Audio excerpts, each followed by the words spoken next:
Hello and welcome to the CoreDial Contact Center Agent Experience demonstration.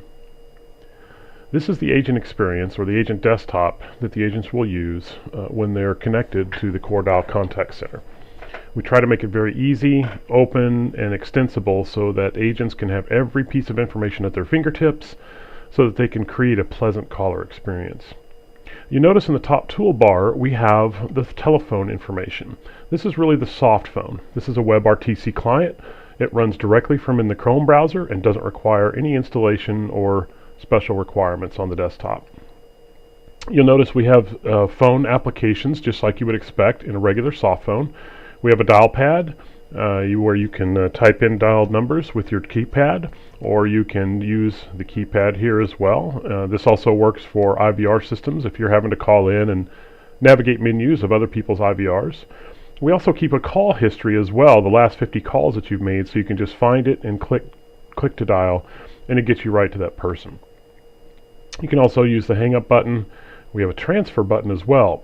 Now the cool thing about transfers, you can do warm transfers or supervised transfers, and this can be set to default for all of your different calls, or you can change it on the fly, and it's as simple as dialing in a number and hitting complete transfer once you get that person on the line. And you can also recall that just like in a regular phone system. We also have mute and hold buttons as well, so there's your mute and your hold. And then you can also have conferencing. Conferencing is very simple here. You just type in an extension or a phone number that you're trying to bring in, you hit dial, and you can just complete the conference and add that person in. And you can add up to 6 to 8 people depending on your configuration. Now we also have line appearances. So these 4 little boxes represent line appearances on a phone, and you would see all your active calls. So if you put someone on hold and needed to get back to them, or if you want to conference some people together, you could see visually, who you've got on the phone. We keep talk timers for call duration. Dinas and Annie is the called number and the caller ID number. So it shows what number they dialed, what they came in on, and what number they came from. And then, of course, a little cloud button indicates that you're connected to the cloud. In contact center applications, you also care about things like D&D and agent performance and productivity. So you can control as an administrator what shows up in this list, but you have any type of D&D capability that you can go, and it automatically changes that in your toolbar so that you know exactly what's going on. And then it also shows that in supervisor windows. As you can see, I changed it out of the office here in case you want to see status or activity of a particular person in your group or in your queue. And you can expand or collapse that as well.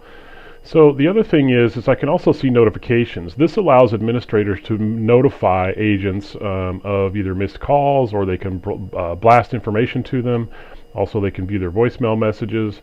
And then there's a queue button here where they can actually filter all the calls that are in a queue. Depending on configuration, some people like to cherry pick calls, some people don't. They want to push calls. There's several configurations available, but the agent can see what's in there and what's available. The agent can also do their settings, so they can have different ringtones and different call forwarding capabilities and color combinations. And then we also have the capability to get help on this. So this toolbar kind of stays up out of the way because it's only needed when there's phone conversation or phone control or call control needed. Down below is the important business part. Just like on your smartphone where you have applications or apps that you can download and put them wherever you want, we call these widgets. So widgets are a particular business function. So I might have a script box that tells me what to say when a call comes in. I might have my agent box, which allows me to log into queues and see detailed information about a caller. I might have a smart transfer button that allows me to transfer and requeue calls or send them to a survey. If my particular agent responsibilities is taking credit cards, I might have a credit card widget that's PCI compliant. I can also see my schedule if I'm using workforce management, so I can see when I'm supposed to work and when I'm supposed to take breaks, etc. I can also do things like multimedia, where I can chat with people via live web chat or maybe SMS chat or email applications. I also might be an outbound or a blended agent, so I might be doing campaign dialing or preview dialing depending on my applications. So all of these applications are available to me based on what the administrators have configured my desktop for. This makes it very easy for the administrator to have different specific business functions specific to agents and or groups or queues, even down to the individual agent as well. And there's another administrative demonstration that you can look to see how easy this is to drag and drop widgets onto the screen. But let's say I'm just a regular agent and these are my widgets that I have on my particular application. So for me to log in and make myself available, I just click the login button. And it'll show what queues I'm a member of. It'll give me some personal statistics that I'm doing for that particular session. And in the bottom portion here, it shows things when calls come in, exactly information about that caller. So if I want to go into a ready state, then that puts me in ready status. And if you have the user console widget, you can actually see green so that you can see that that person is available. And I'm going to put that back the way it was. Now what I'm going to do is I'm going to make a call into the system to kind of give you a feel for what it looks like from an agent's perspective when they're taking an inbound call from a queue. So this particular call is a sales queue, and that's what you'll see.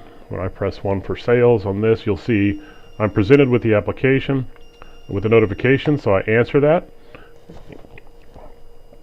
And I can actually go into the sales queue here. Notice that let me put that off speaker.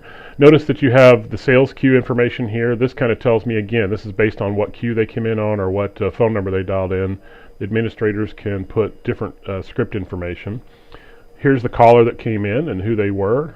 If I had a database or an IVR application where they identified themselves with an account number, I would see account data here, such as account number and information or balances, etc. This is a very extensible part of the system.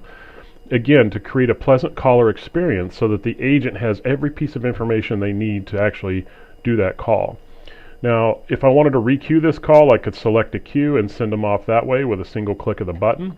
If I wanted to transfer to another person, all I would have to do is just click one of these little arrow buttons here, and with one click transfer. So I've got lots of things that I can do with this call. Of course, I can put them on hold, etc. As we talked about in my line appearance, I can see information about that call and how long I've been on this call. And then I can do certain pieces of information regarding, that call. Now, once I hang up the call and we're done, then it's going to ask me for a disposition. And this is great for reporting as to why this call's happened, first call resolution, etc. So I'm going to select good call and save that disposition. And you'll notice I had a wrap-up period. This is totally configurable by the administrator. But once I save the disposition, that usually means I'm ready to go, and it puts me back in ready status for the next call. And if you notice, I have one call on my personal statistics and my total talk time, and in any D&D time in this case a wrap-up, which it put me in automatically. So this is really easy for the agents to learn. The learning curve is usually 5 to 15 minutes, sometimes 30 minutes if you've got more and more widgets, depending on the business applications that you have. But we can really get agents up and running quickly because they don't have to download anything on their desktop. It's a WebRTC product built right within Chrome itself. So it's very easy to use, very intuitive. I could even change these icons to text if I don't like icons. And I can change colors and things depending on what the administrator allows me to do. But again, the whole concept behind this agent experience is, how do I empower the agent to create the most pleasant and informative and fast caller experience possible? Because that's what we're all about in the contact center business. So hopefully that gives you an overview of the agent experience, and look forward to the next demonstration.